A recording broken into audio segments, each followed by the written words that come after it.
Hey, Olive, Arlo, and Frank. Grandpa coming to you from the living room in Jack's Beach, where it's coming on Christmas. There's a tree. I'm not going to show you the tree because, well, two of you are going to see it. We're celebrating Christmas late this year. We'll be celebrating it on like the 29th because Olive, your dad, and Arlo, your mom, both have to work, but you'll be here. There's packages starting to rise up underneath the tree. The tree, it's a very small tree. It's an artificial tree. We don't need to be cutting down trees in the forest to put in this house. I have no problem with doing that. There's plenty of trees on the planet Earth. We can cut down a few at Christmas, especially if we're going to be reforesting and planting new stuff. And we're all going to get here. This is a story today about a man who doesn't like Christmas. He's a very mean man. And he's going to come to grips with his life. And we all come to grips with our life this time of year because you have Christmas, which is a joyous time, but it's often a sad time for people. You know, Frank, go home for Christmas. Put aside what you're doing now and go home for Christmas for a few days. Spend time with your mom and your dad. I think you may be blessed. This story we're going to do today, and it's in the form of a poem. It's for kids, but the real story, it's a short story by Charles Dickens, who's one of probably the 5 greatest authors in the English language. You have Chaucer and Shakespeare from England, and then you have Mark Twain in the United States, and then you have Hemingway and James Joyce. Hemingway from the United States and James Joyce from Ireland. If there was a Mount Rushmore and you had 5 spaces, they would be the 5 faces on it. And this is by Charles Dickens. It's a short story, but it's an adult story. Maybe next Christmas time I'll read the actual short story. You should be reading these things yourself, Frank, and I would suggest you go to the local library and get this out. Put it in your backpack or whatever you have and read it. And maybe go home for Christmas. It's one of the most stirring stories about Christmas in the English language, where this man, Ebenezer Scrooge, comes face to face with his life, figures out who he really is. We're in the My Treasury of Christmas Stories, and this is Christmas Carol. This has beautiful illustrations in it. On Christmas Eve in old London town, Ebenezer Scrooge looked out with a frown. "Merry Christmas, Uncle," called his cheery nephew. "Come join in our festive dinner, won't you?" "Bah, humbug," growled Scrooge, "to Christmas Day. What's merry about it? Now just go away." And that's his famous thing, "Bah, humbug." And if you say that somebody's a Scrooge, and there he is, you see he's at his business, Scrooge and Marley. Marley has died, but we're going to get to see Marley. This is a story with a ghost in it. And there's his nephew. And so you call somebody a Scrooge, or you say, "Bah, humbug," if somebody's mean during the Christmas time, because you're supposed to be nice during Christmas. Poor Cratchit, his clerk, who worked hard each day, asked Scrooge, "Is tomorrow a holiday?" "I suppose you will want me to pay you as well," grumbled Scrooge, who was stingy, as you can tell. Scrooge hated Christmas because he was greedy. He felt no pity for the poor and the needy. And here's Bob Cratchit sitting there working, and Scrooge, and what's Scrooge doing? He's counting his money. Check it out. He's into his money. There's nothing wrong with money. The Bible says that the love of money is the root of all evil. People will tell you money is the root of all evil, but it's not. Money's fine. Money is what we use to allocate resources around the globe. You may wish that they were better allocated, but there's no better way to allocate them than by using money. Barter systems don't work. We trade things, but the love of it can lead to your destruction. Oh, I just noticed there's a season's greeting back here. Your grandmother put something new up each day. Sometimes I don't notice it for a few days, so you might have seen that back there way before I noticed it. Later that evening, when Scrooge was alone, he heard rattling chains and a ghostly moan. Then Scrooge saw poor Marley, and remember that was his business partner, Scrooge and Marley, who in happier days was Scrooge's partner with the same selfish ways. "Scrooge," wailed the ghost, "I've come to warn thee. Mend your greedy ways, or you'll end up like me." So here he is. He's sitting there, and he's got his cat. And he's freaked out. He's all freaked out. Deep in the night before Christmas Day, I'm out of character. Deep in the night before Christmas Day, 3 spirits will come to show you the way. With that, Marley's ghost then started to fade, leaving Ebenezer Scrooge alone and afraid. Scrooge was dismayed as he crept into bed, but he drifted to sleep despite his great dread. So, there he is. That is the ghost of Marley. And it's funny, see, you heard the chains rattling, and look, he's got the stuff on him that chained him to the world, I guess. Keys and locks and gold bag and a book, and that book is probably a book of accounts saying how many people owe him money. So Scrooge goes to bed. As the clock struck 1 on that freezing night, Ebenezer Scrooge awoke with a fright, and as he blinked his eyes in the gloom, an unearthly spirit appeared in the room. "Follow me," it said, as Scrooge looked aghast. "I am the ghost of Christmas past." So this is the ghost of Christmases in the past. The ghost of Christmas past. So he's going to have the ghost of Christmas past, the ghost of Christmas present, which is now, what's happening, because he's going to bed on Christmas Eve.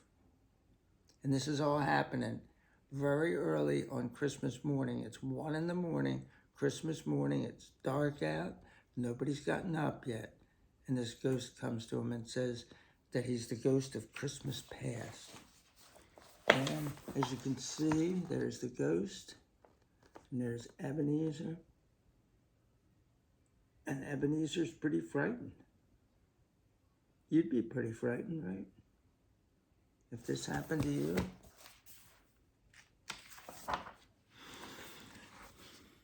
The ghost took Scrooge back to Christmases of old, when Scrooge was warm-hearted, not sad and cold.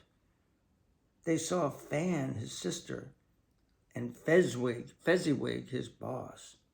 I was happy, gasped Scrooge, not lonely and cross. And as Scrooge was shown each old Christmas day, he cried, I can't bear it. Please take me away. And here they just show, and this is a brief depiction of this book.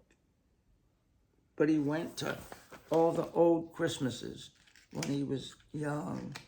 And I think in the book he actually goes back to his boyhood.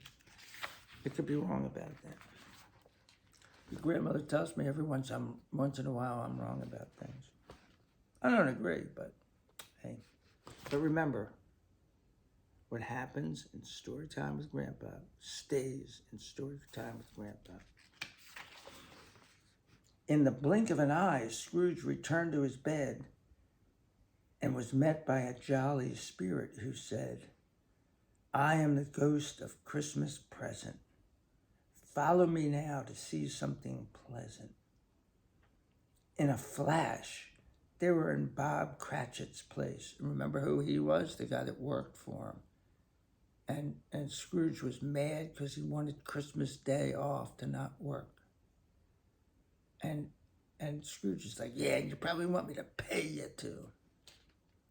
In a flash, they were in Bob Cratchit's place, which looked very festive, despite the cramped space. So this is a large family. Back then in England, they had large families.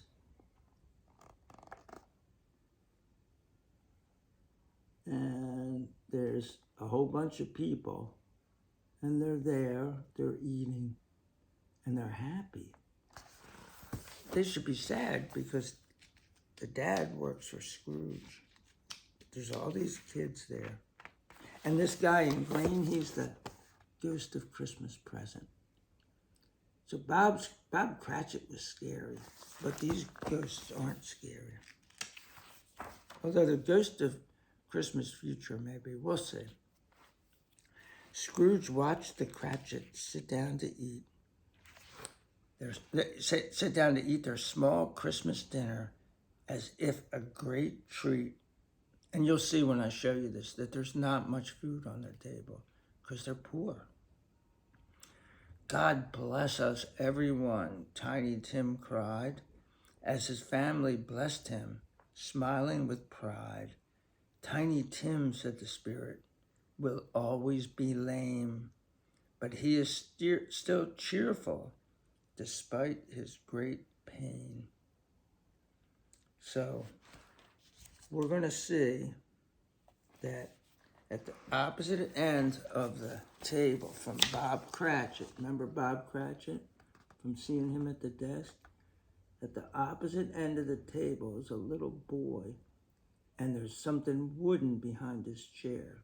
Well, that's a crutch. He had something wrong with his legs, and he would always be wearing crutches his whole life long. And that's what he's telling him. He'll always be lame. And that's not a word that we use a lot today. It's kind of politically incorrect, but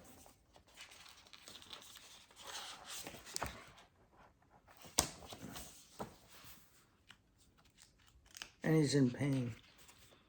Tiny Tim said the spirit will always be lame, but he is still cheerful despite his great pain. And all the people at the table are smiling. They're happy. It's Christmas. As the spirit departed, another took shape. A horrible creature in a hood and a cape. It spoke not a word and seemed to be dumb. And that doesn't mean it's stupid. This is another word that we don't often use to describe this.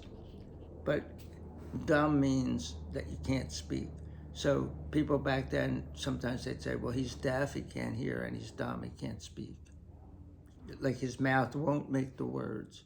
He's unable to do that.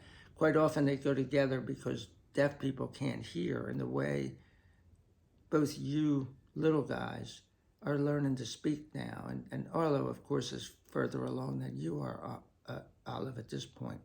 But they're learning to speak by listening to the adults around them speak, and then listening to other kids when they're with them, and learning how to communicate with them. So we're going to see that this spirit is pointing at something. Arlo, you're going to be very interested in what this spirit is pointing at.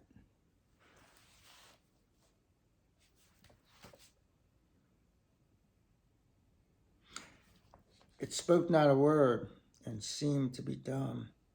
It was the ghost of Christmas yet to come. So, ghost of Christmas present just left. Ghost of Christmas yet to come is Christmas in the future. So we're going to look at a particular Christmas in the future. At the graveyard, it showed Scrooge what lay ahead.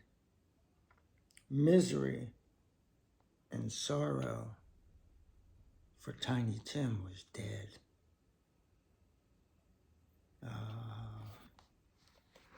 And so, what's that evil ghost pointing at, Arlo? Yeah, you're right. And there's Bob Cratchit, and he's at Tiny Tim's grave. So we just saw Tiny Tim saying, God bless us, everyone, and being joyful, even though he was in great pain. And we see here that he's going to wind up dying.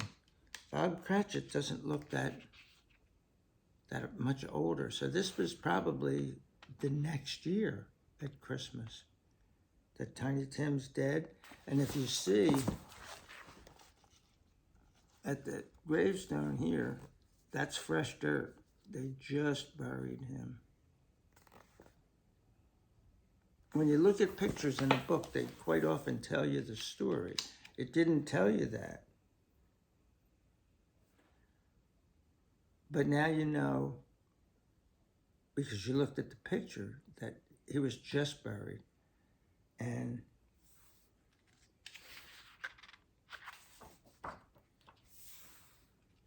then Scrooge saw his own grave,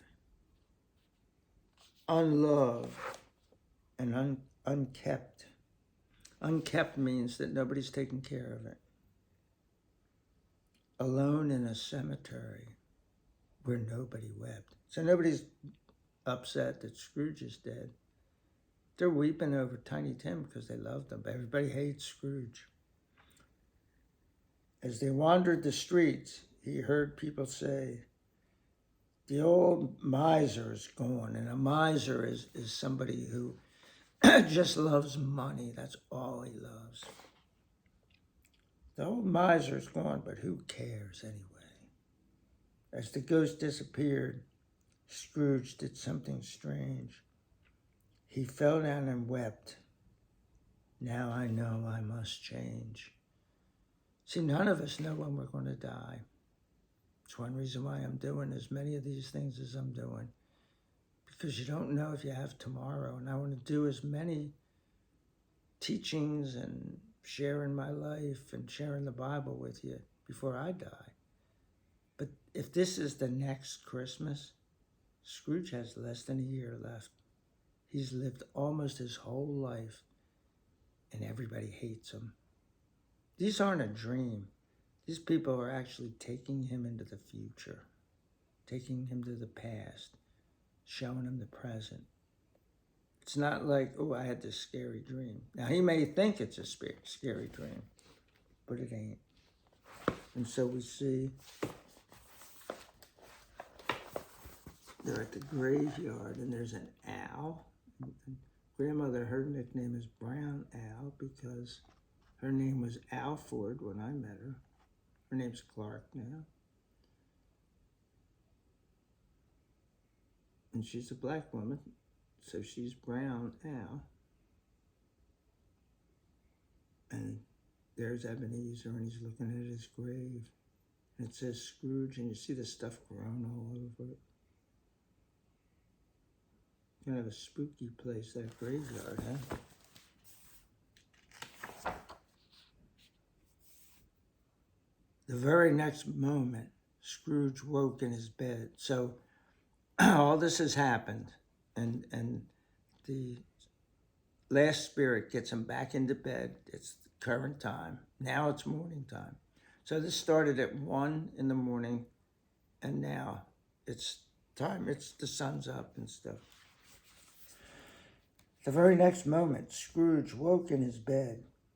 He raced to the window, then joyfully said, because he doesn't know, he just knows what he's seen. So he doesn't know what time it is. He doesn't know, it's not like he could turn on his computer and then when it boots up, it's going to show him the date, or get his iPhone and go like, oh yeah, it's Christmas. No, there's none of that. So he gets up, no matter what his clock says. Clock back then, they didn't have the date on them or anything. Arlo has some of these kind of clocks. You wind them up and they go, and if you don't even know what time it is if you don't wind it up, because it stops eventually. So he gets up, he sees the sun's up, and he opens up the window. And he's like, oh, okay, it's Christmas. He raced to the window, then joyfully said, I haven't missed Christmas. What wonderful fun. Merry Christmas, he called out to everyone. Then he stopped the small boy and asked humbly, please take this turkey to the Cratchit family. And here, there's kids making a snowman, and Scrooge somehow has a turkey. It's early in the day. It takes a while to bake a turkey. Then handing out gifts, he tramped through the chill, calling his nephew and wish him goodwill. And so began a most wonderful day, full of laughter and joy, feasting and play. Scrooge had been taught, as we hoped he would, not to be stingy, but giving and good.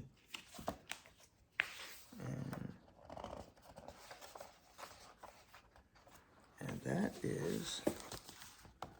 that's it.